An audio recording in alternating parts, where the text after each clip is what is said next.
दोस्तों यहाँ पे आज हम बात करने वाले हैं आपके ऐसे टॉप 5 प्रोफेशनल कोर्सेज के बारे में जो आप 12th कॉमर्स के बाद क्या कर सकते हैं। अब यहाँ पे अगर मैं कहूँ तो इसमें से जो 4 कोर्सेज जो मैं आज बताने वाला हूं वो क्या होंगे, वो आपकी पीजी के इक्विवेलेंट होंगे। पीजी के इक्विवेलेंट मतलब पोस्ट ग्रेजुएशन के इक्विवेलेंट्स होंगे दोस्तों।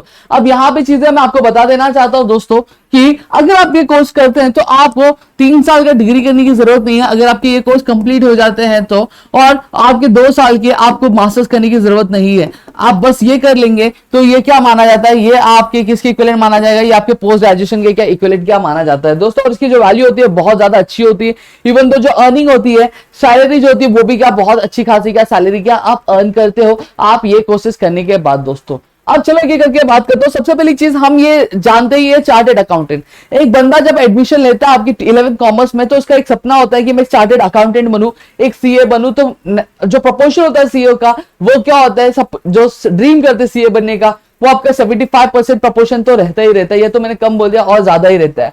अब यहाँ पे अगर इसके ड्यूरेशन की बात करूं तो ये आपको इससे 4 से 5 साल का ड्यूरेशन लगता है आर्टिकलशिप लेके, अगर मैं बात करूं। और बाकी कम से कम इतना टाइम तो लगता है। और बाकी मैं अगर बात करूं 10 साल भी लग जाते हैं, 20 साल भी लग जाते हैं, 30 साल भी लग जाते हैं आपके चार्टेड अकाउंटेंट का कोर्स करने पे।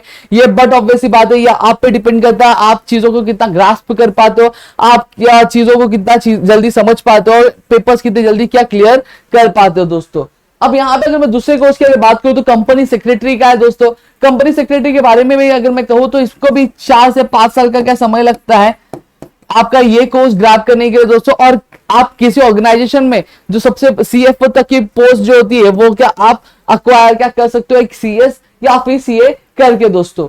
अब ये भी कोर्स जो आपके पीजी के इक्विवेलेंट होता है। फिर आता है आपका इंडियन सीएमए दोस्तों, ठीक है।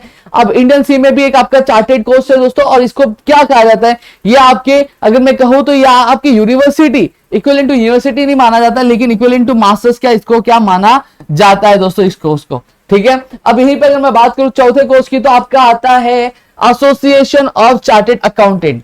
अब सेम चीज है, इसको भी इक्विवेलेंट माना जाता है। अब यहां पे एक चीज और मैं बात करूं, इक्विवेलेंट आपके पोस्ट ग्रेजुएशन में माना जाता है। अब एक चीज यहां पे मैं आपको और क्या देना चाहता हूं, आपको ये मैं बता देना चाहता हूं कि एसीसीए अगर आपने फॉर एग्जांपल सीए किया है या फिर सीएस किया और then you are going for the ACCA, तो आपको मैं बता देना चाहता हूं कि आपके जो बहुत सारे जो पेपर्स होते हैं वो क्या हो जाते हैं, वो आपके कैंसिल हो जाते हैं, क्योंकि ऑलरेडी आपने सीए सीएस में वो चीजें क्या की रहती है, तो आपके बहुत सारे पेपर्स जो होते हैं आपको देने नहीं पड़ते इसमें।